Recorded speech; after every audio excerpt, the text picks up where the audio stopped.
go back to the lab report before we move on. What are the things that you want the customer to look at every time they look at the lab report on phosphate ester?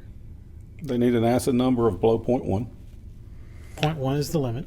Always look at viscosity, no matter what the fluid is. Always look at viscosity. Yeah. So if you're way out on viscosity, nothing else is really going to matter.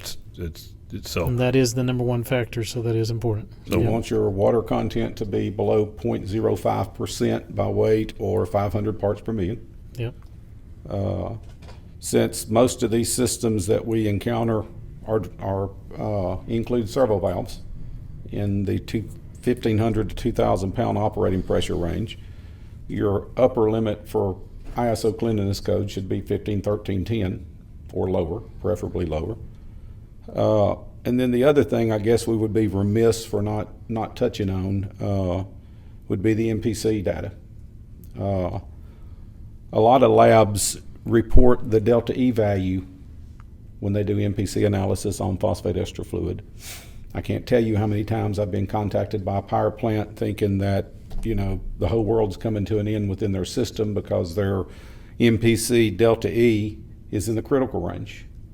But although MPC delta E is the standard for looking at varnish potential in a mineral-based, say a turbine wheel, if you're going to apply MPC to a phosphate ester fluid, you need to look at individual values, the things that make up the delta E.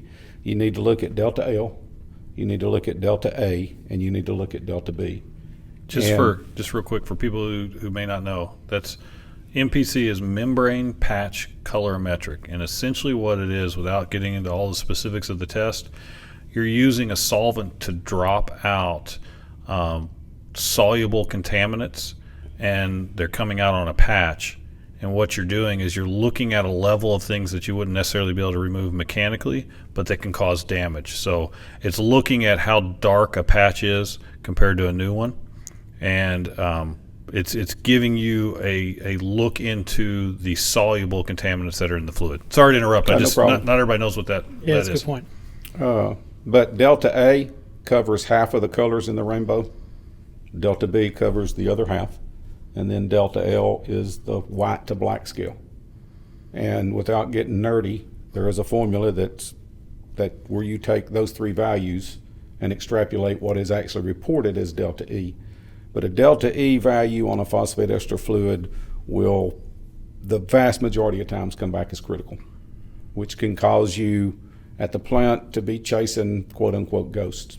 So if you do MPC analysis on your phosphate ester fluid, and we highly recommend that you do in fact do so, make sure you're using a lab that will report the components of delta E. You want to look at delta A and delta B and delta L as three independent values. And then your upper limits would be delta L should be below 20 and delta A plus delta B should be below 10. And what that tells you, those two color breakdowns that you're talking about, one is going to tell you about oxidation byproducts, and the other one's going to tell you about carbon from things like microdieseling and other events. So by being able to look at the two, not only do you know what the problem is, but you know how to attack the problem, and you also know how critical it is. So if it's mostly carbon, yeah, that's a problem and you need to deal with it. If it's mostly oxidation byproducts, that's going to cause you a lot of other things.